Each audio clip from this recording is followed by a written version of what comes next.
Hello to everyone, welcome to KCA Kukreja commerce academy. कैसे हैं आप सभी? होपफुली आप सभी अच्छे होंगे और जो अपनी प्रिपरेशन है उसको काफ़ी अच्छे से कर रहे होंगे। सो गाइस, यहाँ पे मैं आप लोगों के साथ में आज एक न्यू यूनिट को कवर कर रही हूँ, जिसके अंदर हम लोग यहाँ पे क्या काम करेंगे। जो अपना एचपीएससी का असिस्टेंट प्रोफेसर का आप लोगों का एग्जाम हुआ था 2019 में, उसको क्या करने वाले, कवर करने वाले हैं। जैसा कि आपको पता है, आप लोगों का जो एग्जाम है जो 2025 के अंदर आप लोगों का होने वाला है। ठीक है जी, तो स्टार्ट करते हैं हमारी इस सीरीज के पहले क्वेश्चन के साथ में। ठीक है, तो ये आप लोगों को काफी हेल्पफुल रहेगी यूनिट। सो स्टार्ट करते हैं हम लोग पहले क्वेश्चन के साथ में। सो क्या है हमारा पहला क्वेश्चन? गवर्नमेंट की पॉलिसी रहती है concern with the taxing and spending decision of government.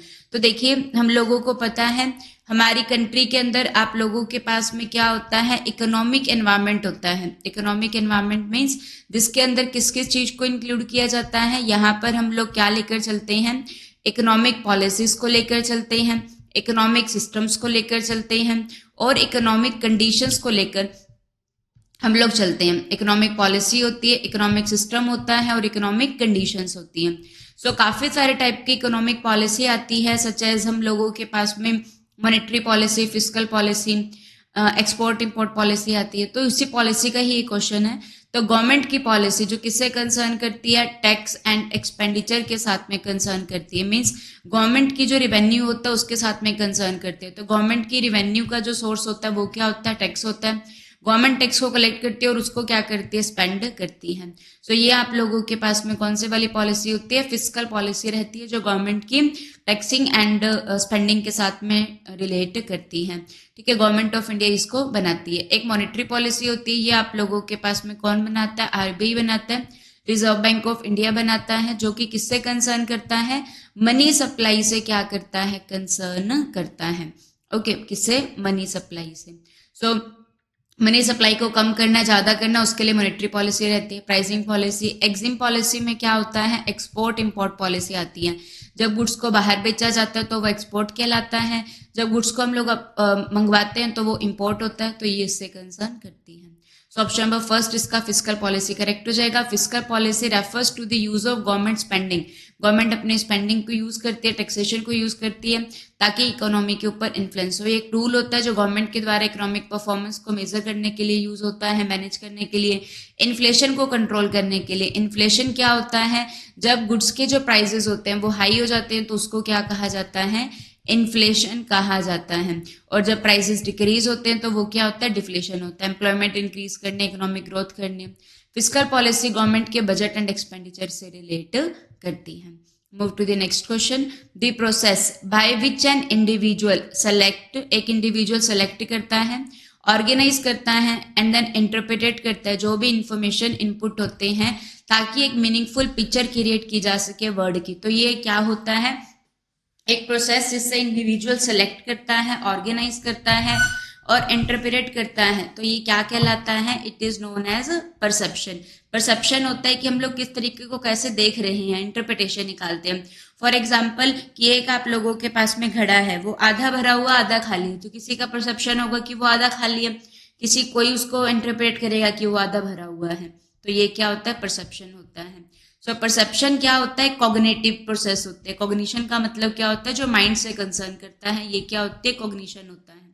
So cognition process होती है जहां पर इंडिविजुअल इंटरप्रेट करते हैं, अंडरस्टैंड करते हैं जो भी उनके सेंसरी इंप्रेशन होते हैं। सेंसेस से जो भी हमको नॉलेज मिलती है, 5 सेंसेस होते हैं ना, आई, ईयर, टच, ठीक है, तो ताकि मीनिंग दिया जा सके। It also involve selecting. यहाँ पे याद रखिएगा, यहाँ पे पहले हम लोग कोई भी इंफॉर्मेशन होती है उसको क्या करते हैं, सेलेक्ट करते हैं। उसके बाद में क्या किया जाता है, इंफॉर्मेशन को ऑर्गेनाइज किया जाता है और फिर उसके बाद में जो इन्फॉर्मेशन होती है उसको क्या किया जाता है, इंटरप्रेट किया जाता है। ठीक है, ताकि एक मीनिंगफुल व्यू निकाला जा सके। तो ये परसेप्शन इसका आंसर हो जाएगा। Move to the next question. Adopter categorization on the basis of relative time of adoption of innovation। पहली बात तो इनोवेशन क्या होती है, इनोवेशन का मतलब क्या होता है, समथिंग न्यू, कुछ भी न्यू क्रिएट करना। तो ये क्या कहलाता है, इनोवेशन होता है। जैसे कि पुराने के अंदर भी कुछ मॉडिफिकेशन करना, वो भी नया ही होता है, वो भी इनोवेशन होता है। तो आप लोगों के पास में एक थ्योरी होती है, थ्योरी का नेम क्या है, डिफ्यूजन ऑफ इनोवेशन। अब देखो एक पर्सन ने क्या कर दिया, कुछ भी नया प्रोडक्ट इनोवेट कर दिया। अब इनोवेशन से तो जस्ट काम नहीं चलेगा ना, है ना, इनोवेशन को क्या करना होगा, लोगों तक पहुंचाना भी होगा। तो इनोवेशन को क्या किया जाता है, डिफ्यूज भी किया जाता है, तो डिफ्यूजन ऑफ इनोवेशन होता है। तो यहाँ पे क्या होगा, डिफ्यूजन ऑफ इनोवेशन के अंदर अलग अलग कैटेगरी के पर्सन होते हैं, जिसमें इनोवेटर आते हैं, early adopter, early majority, late majority, और लास्ट में क्या आते हैं, लगार्ड आते हैं। कौन कौन आता है, सबसे पहले जो प्रोडक्ट को इनोवेट करते हैं वो कौन होते हैं, इनोवेटर होते हैं, ठीक है।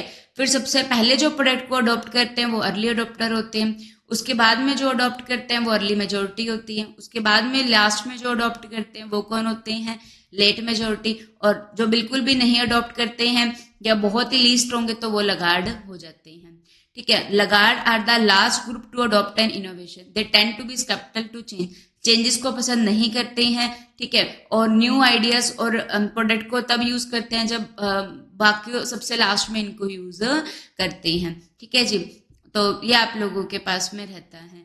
इसी के तरीके का ये एक और क्वेश्चन है आप लोगों के पास में, ये जो डिफ्यूजन इनोवेशन प्रोसेस है, this is given by avert Roger ने ये दिया था, ये किन्होंने दिया था, एवर्ट रोजर ने दिया था। तो define the spread of new idea from it source of innovation और creation on it ultimate user और अडॉप्टर। तो ये डेफिनेशन किससे रिलेट करती है, इनोवेशन डिफ्यूजन प्रोसेस से, क्योंकि देखो इनोवेट कर दिया ना, अब इनोवेशन करके रख दी तो उसको क्या अपने बैग में पैक करके रख देंगे, नहीं, उसको क्या करना है, लोगों तक स्प्रेड करना है, फैलाना है। तो फैलाने के लिए ही क्या यूज किया जाता है, डिफ्यूजन वर्ड इसके लिए यहाँ पे जोड़ा गया है। तो ये डिफ्यूजन इसी के लिए ही कंसर्न करता है। तो यहाँ पे क्या होता है, इनोवेशन डिफ्यूजन प्रोसेस होती है। Innovation diffusion process is defined by avert Roger ने ये दिया है, ये डिस्क्राइब करता है कि किस तरीके से इनोवेशन इनोवेट हो गया। अब इनोवेशन की कम्युनिकेशन भी तो करनी है ना लोगों तक, है ना। तो over the time among the participant in a social system it involve spread of a new idea from it creation to it adoption by the user. So देखिए यहाँ पे क्या होता है, सबसे पहले कौन लोग होते हैं, इनोवेटर होते हैं। कितने लोग हैं, 2.5% लोग जो हैं वो क्या है, इनोवेटर हैं। फिर कौन आते हैं, उसके बाद में जो प्रोडक्ट को अडॉप्ट करते हैं वो कौन होते हैं, अर्ली इनोवेटर होते हैं। ये कितने लोग होते हैं, 13.5%, 13.5% अर्ली अडॉप्टर होते हैं। फिर क्या आती है, अर्ली मेजोरिटी, जो कितने होते हैं, 34% होते हैं। फिर लेट मेजोरिटी आती है, इसमें 34% आते हैं। और लास्ट में क्या आते हैं, लगार्ड, इसमें कितने लोग आते हैं, 16% आते हैं। सबसे पहले कौन होते हैं, इनोवेटर, जिसमें 2.5% आते हैं। उसके बाद में आप लोगों के पास में क्या आते हैं, अर्ली अडॉप्टर, जिसमें 13.5% आप लोगों के पास आते हैं, 13.5% आते हैं। फिर अर्ली मेजोरिटी, लेट मेजोरिटी, और लास्ट में क्या आता है, लगार्ड आता है। ये क्या है, डिफ्यूजन ऑफ इनोवेशन की प्रोसेस है। दी किन्होंने है, एवर्ट रोजर ने ये डेफिनेशन दी है, ये एवर्ट रोजर ने ये थ्योरी दी है, ठीक है। So move to the next question, the 5 competing concept under which an organisation conduct marketing activities. तो मार्केटिंग एक्टिविटीज की जाती है एक ऑर्गेनाइजेशन में। तो कौन कौन से कंसेप्ट जो होते हैं वो मार्केटिंग में काम करते हैं, production concept, product concept, selling concept, marketing concept, और लास्ट हम लोगों के पास में क्या रहता है, सोशल मार्केटिंग कंसेप्ट होता है। तो जो ऑप्शन नंबर डी है ये इसका क्या हो जाएगा, आंसर हो जाएगा। प्रोडक्शन कंसेप्ट क्या कहता है कि ज्यादा से ज्यादा गुड्स को क्या करो, प्रोड्यूस करो, गुड्स को क्या कर दो, हर जगह पर क्या कर दो, अवेलेबल कर दो। इससे क्या होगा कि आपका जो प्रोडक्ट होगा वो आसानी से बिक जाएगा, ठीक है। प्रोडक्ट कंसेप्ट क्या कहते हैं, किसके ऊपर फोकस करो, प्रोडक्ट की क्वालिटी के ऊपर क्या करना है, फोकस करना है। सेलिंग कंसेप्ट क्या कहता है कि अच्छे सेल्समैन के साथ क्या करने हैं, रिलेशन बनाने हैं, सेल्समैन अच्छे होने चाहिए। मार्केटिंग कंसेप्ट किसके ऊपर फोकस करता है, कस्टमर सेटिस्फेक्शन पे फोकस करता है। किस पे फोकस करता है, कस्टमर सेटिस्फेक्शन, कस्टमर सेटिस्फाई होना चाहिए। और जो सोशल मार्केटिंग कंसेप्ट है वो किसके ऊपर फोकस करता है, कस्टमर सेटिस्फेक्शन भी होनी चाहिए और साथ में क्या होना चाहिए, सोशल वेलफेयर भी होना चाहिए। तो सोशल कंसेप्ट आ जाएगा। तो social concept also known as societal marketing concept suggest करता है कि जो एक कंपनी है उसको अच्छे मार्केटिंग डिसीजन लेने चाहिए, कंसीडर करना है कंज्यूमर की वांट को, कंपनी की रिक्वायरमेंट को, सोसाइटी की लॉन्ग टर्म इंटरेस्ट को, तो सभी बातों का उसने ध्यान रखना है। तो ये फोकस करता है सोशल रिस्पॉन्सिबिलिटीज के ऊपर एंड एथिकल एस्पेक्ट्स के ऊपर। ठीक है जी, move to the next question. Match the approaches of management with the year of development. तो आप लोगों को वैसे पता है कौन कौन से स्कूल होते हैं मैनेजमेंट के, क्लासिकल स्कूल होते हैं जिसमें कितने तरीके की मैनेजमेंट आती है, 3 तरीके की मैनेजमेंट आती है। एक आप लोगों के पास में क्या आती है, एडमिनिस्ट्रेटिव मैनेजमेंट आती है, जो किन्होंने दी है, हेनरी फ्योल ने दी है। सेकंड क्या आता है, साइंटिफिक मैनेजमेंट आता है, जो किन्होंने दी है, FW टेलर ने दिया है। थर्ड क्या आती है, ब्यूरोक्रेटिक मैनेजमेंट आती है, जो किन्होंने दी है, मैक्स वेबर ने दी है। ठीक है, ओके एक हम लोगों के पास में कैसी अप्रोच होती है, नियो क्लासिकल अप्रोच होती है, जो किसके ऊपर फोकस करती है, ह्यूमन रिलेशंस के ऊपर क्या करती है, फोकस करती है। इसमें आप लोगों की बिहेवियरल अप्रोच आती है। ठीक है, बिहेवियरल साइंस अप्रोच आती है, जिसमें आप लोगों के पास में एक्स एंड वाई की थ्योरी आती है, थ्योरी जेड आती है, ERG मॉडल आते हैं, मास्लो की नीड हायर की थ्योरी आती है। ठीक है, और एक आप लोगों के पास में बिहेवियरल स्कूल आता है, और एक हम लोगों के पास में क्या बनता है, ह्यूमन रिलेशन मैनेजमेंट अप्रोच होते हैं, जो किन्होंने दिया है, एल्टन मायो ने दिया है। थर्ड हम लोगों के पास में मॉडर्न अप्रोच होते हैं, जिसमें क्वांटिटेटिव अप्रोच आती है। ठीक है, सिस्टम अप्रोच आती है, इंटीग्रेटिव अप्रोच आती है, और ठीक है तो ये आ जाएगा। सो ये जो क्लासिकल अप्रोच है ये कब कौन से सन में आई थी, बिहेवियरल अप्रोच कब आई है, क्वांटिटेटिव कब आई है, और कंटेम्प्रेरी कब आई है। तो ये देखो सबसे नाम से क्लियर है, जिसको थोड़ा सा भी कंसेप्ट पता है उसको ये पता है कि क्लासिकल अप्रोच जो है वो सबसे पहले आई थी। तो इसमें से सबसे पहले कौन से वाली आएगी, सबसे पहले क्या बन रहा है यहाँ पे आप लोगों के पास में। तो देखिए यहाँ पे हम लोगों के पास में क्या बन रहा है, 1911 to 1947, second half of 18th century to 1950, 1950 to 1940 and 1960 and present. तो देखिए यहाँ पे आप लोगों के पास में जो आंसर बनेगा ये हम लोगों के पास में क्या बनेगा, ऑप्शन नंबर फर्स्ट जो रहेगा ये क्या होगा, इसका आंसर हो जाएगा। ठीक है, एक सेकेंड वेट कीजिएगा।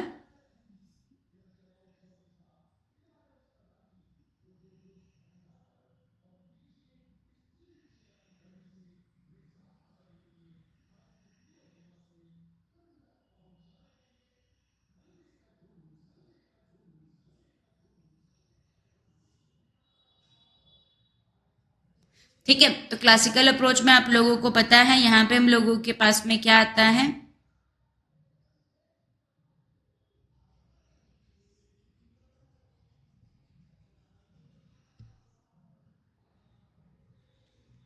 सो ऑप्शन नंबर फर्स्ट जो रहेगा ये आप लोगों के पास में क्या हो जाएगा, इसका आंसर होता है क्लासिकल अप्रोच। ये क्या कहती थी, ह्यूमन को इनएक्टिव सोर्स मानती थी। ठीक है, ये आप लोगों के पास में पहले आया था। फिर बिहेवियरल साइंस अप्रोच ये आप लोगों के नियो क्लासिकल अप्रोच उसके बाद में आई है 1950s तक।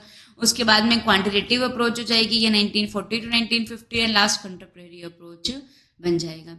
Next question, a demand for a product which is not required for its own sake but because it is used to produce another demand। देखिए डिमांड क्या होता है, जब हम लोगों को किसी प्रोडक्ट को खरीदने की इच्छा है, हम लोग उस प्रोडक्ट को खरीदने के लिए क्या है, विलिंग है, प्लस में हम लोगों के पास में क्या है, एबिलिटी टू पे है।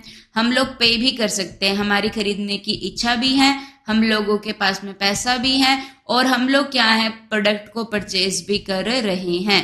तो हम लोगों के पास में क्या बनती है, डिमांड बनती है।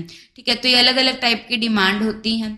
तो ये बोल रहा है कि जो डिमांड है प्रोडक्ट की which is not required for it on sake, हम उसको अपने लिए नहीं कर रहे हैं, ठीक है, बट उसको यूज किया जा रहा है टू प्रोड्यूस अनदर प्रोडक्ट। जैसे कि शुगर की डिमांड है, अगर वो चीनी चाय बनाने के लिए की जा रही है, ठीक है, गन्ने की डिमांड है, वो चीनी बनाने के लिए की जा रही है।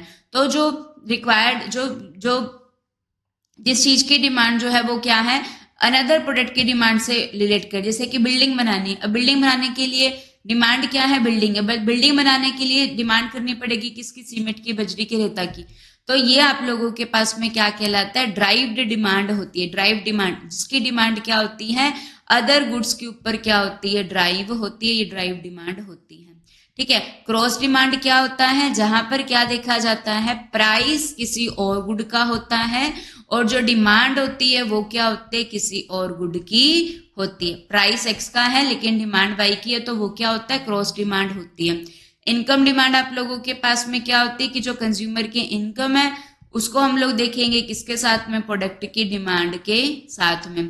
डायरेक्ट डिमांड, जिसकी डिमांड औरों के ऊपर डिपेंड नहीं है, उसकी खुद की ही डिमांड है, तो वो डायरेक्ट डिमांड होती है। जो औरों से निकल कर आती है वो क्या होती है, ड्राइव्ड डिमांड होती है। ठीक है, so move to the next question.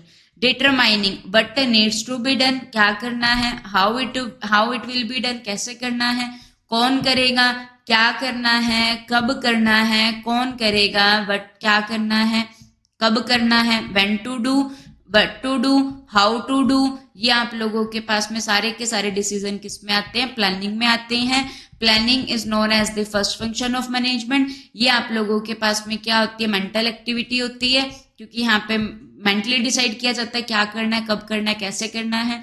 ठीक है, ये आप लोगों के पास में प्राइमरी फंक्शन होता है। जो प्लानिंग होती है ये क्या होती है, ऑल परवेसिव होती है, हर जगह पर प्लानिंग पाई जाती है। ठीक है, प्लानिंग क्या होती है, मल्टी लेवल होती है, मल्टी डायमेंशनल होती है। सेकंड फंक्शन जो रहता है मैनेजमेंट का वो क्या होता है, ऑर्गेनाइजिंग होता है, जहां पे क्या किया जाता है, एक स्ट्रक्चर क्रिएट की जाती है, रिलेशनशिप्स क्रिएट किए जाते हैं, तो ये ऑर्गेनाइजिंग होता है। Planning, organising. थर्ड फंक्शन जो होता है मैनेजमेंट का वो क्या होता है, स्टाफिंग होता है, जहाँ पे एम्प्लॉयज को फिल किया जाता है, जिसमें रिक्रूटमेंट आता है, सिलेक्शन आता है, ट्रेनिंग डेवलपमेंट आता है। फोर्थ फंक्शन क्या होता है, डायरेक्टिंग होता है, जहाँ पे डायरेक्ट किया जाता है एम्प्लॉयज को, जिसके अंदर क्या आता है, मोटिवेशन, सुपरविजन, कम्युनिकेशन आता है। और लास्ट फंक्शन क्या होता है, कंट्रोलिंग रहता है। सो यहाँ पे क्या आ जाएगा, प्लानिंग आपका आंसर हो जाएगा। Next question on your screen. Managerial role and a contemporary model of managing was given by. तो मैनेजरियल रोल और ये मॉडल जो है मैनेज करने का, ये किन्होंने दिया है, it was given by Mintzberg ने ये कंसेप्ट दिया है। Henry Mintzberg identify 10 managerial role, जिसको उन्होंने 3 कैटेगरीज के अंदर बांटा है, इंटरपर्सनल, इंफॉर्मेशनल एंड डिसीजनल। तो ये जो 3 तरीके के रोल है ये आप लोगों के पास में कौन कौन से रहते हैं, एक हम लोगों के पास में क्या होता है, इंटरपर्सनल होता है, इंफॉर्मेशनल होता है और डिसीजनल रहता है। ठीक है, मिंट्सबर्ग ने ये कंसेप्ट दिया है। Next question on your screen. An economic system, अलग अलग टाइप के इकोनॉमिक सिस्टम होते हैं। ठीक है, अभी अभी हमने पढ़ा कि बिजनेस जो एनवायरनमेंट होता है, बिजनेस एनवायरनमेंट में 2 तरीके के एनवायरनमेंट होते हैं, इंटरनल एनवायरनमेंट और एक्सटर्नल एनवायरनमेंट। एक्सटर्नल एनवायरनमेंट जो पे बाहर के फैक्टर होते हैं, जो क्या होते हैं, अनकंट्रोलेबल होते हैं। एक्सटर्नल एनवायरनमेंट में मैक्रो एनवायरनमेंट आता है, मैक्रो एनवायरनमेंट सबके ऊपर एक जैसा इंपैक्ट डालता है, इसको जनरल एनवायरनमेंट भी कहा जाता है। इसमें आप लोगों के पास में political environment, economic environment, social environment, technological environment आते हैं। तो इसमें आप लोगों के पास में क्या आता है, इकोनॉमिक एनवायरनमेंट आता है। इकोनॉमिक एनवायरनमेंट में 3 चीजें आती हैं, इकोनॉमिक पॉलिसी, इकोनॉमिक सिस्टम और इकोनॉमिक कंडीशन।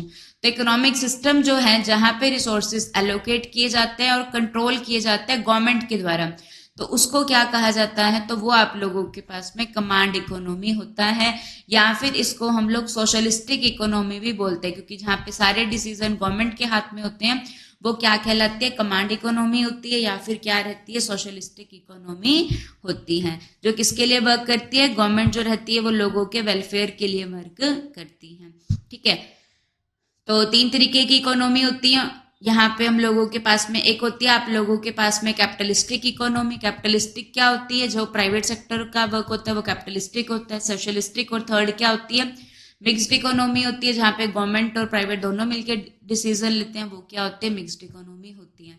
सो ये क्या बन जाएगा, कमांड इकोनॉमी हो जाएगा। Next question on your screen. Match the seller 4P। तो 4P दिए गए हैं आप लोगों के पास में, 4P हैं, फिलिप कॉटलर ने दिए हैं, जिसमें कौन कौन से आते हैं, प्रोडक्ट, प्राइस, प्लेस और प्रमोशन। साथ में आप लोगों को पता है अभी 3P जो न्यू है आप लोगों के पास में, वो कौन कौन से हैं, एक है पीपल, एक आप लोगों के पास में है प्रोसेस, और एक हम लोगों के पास में क्या है, फिजिकल एविडेंस। ये 3P और हैं जो किन्होंने दिए हैं, जिसमें क्या क्या आता है, people, process and physical evidence. ये जो 3 है ये किन्होंने दिए हैं, ब्रूम बिटनर ने दिए हैं। किन्होंने दिए हैं, ब्रूम बिटनर ने। तो इसके साथ में 4P के साथ में 4C भी दिए गए हैं, जो किन्होंने दिया है, रोबोट लोटरबोर्न ने दिए हैं। किन्होंने दिए हैं, रोबोट लोटरबोर्न ने दिए हैं। जिसमें आप लोगों के साथ में प्रोडक्ट का क्या सी होता है, जो प्रोडक्ट होता है वो एक बंडल ऑफ यूटिलिटी होता है, जो कस्टमर को यूटिलिटी प्रोवाइड करवाता है, कस्टमर को सॉल्यूशन प्रोवाइड करवाता है। तो जो प्रोडक्ट होता है ये क्या प्रोवाइड करवाता है, कस्टमर को सॉल्यूशन प्रोवाइड करवाता है, उसकी नीड को सेटिस्फाई करता है। तो सी एलिमिनेट, डी एलिमिनेट। प्राइस होता है, प्राइस कॉस्ट को ध्यान में रख के किया जाता है, कॉस्ट के अंदर एक प्रॉफिट परसेंटेज को ऐड किया जाता है। तो जो सेकंड होगा ये डी से कनेक्ट हो जाएगा, तो ऑप्शन नंबर फर्स्ट जो रहेगा ये आपका आंसर हो जाएगा। प्लेस, प्लेस का मतलब क्या होता है, गुड्स को क्या करना, राइट प्लेस पे राइट टाइम पे गुड्स को क्या करवाना, अवेलेबल करवाना। गुड्स को राइट प्लेस पे राइट टाइम पे अवेलेबल करवाना प्लेस मिक्स का पार्ट होता है। प्रमोशन के अंदर क्या किया जाता है, तो प्लेस मिक्स में कंज्यूमर को कन्वीनियंस प्रोवाइड करवाई जाती है। और कम्युनिकेशन, प्रमोशन जो रहता है ये क्या होता है, कम्युनिकेशन, लोगों को प्रोडक्ट के बारे में कम्युनिकेट किया जाता है। इसमें एडवर्टाइजिंग आती है, पर्सनल सेलिंग आता है और सेल्स प्रमोशन आता है। तो ये आएंगे, तो ऑप्शन नंबर ए जो रहेगा ये इसका आंसर हो जाएगा। ठीक है, तो this is for this session. बाकी के क्वेश्चंस हम लोग अपने नेक्स्ट वीडियो में कवर करेंगे। अगर आपको हमारे वीडियोस अच्छी लग रही हैं तो हमारे चैनल को सब्सक्राइब कीजिए, वीडियोस को लाइक कीजिए, शेयर कीजिए और कोई भी प्रॉब्लम हो तो कमेंट कीजिए। Thank you to everyone.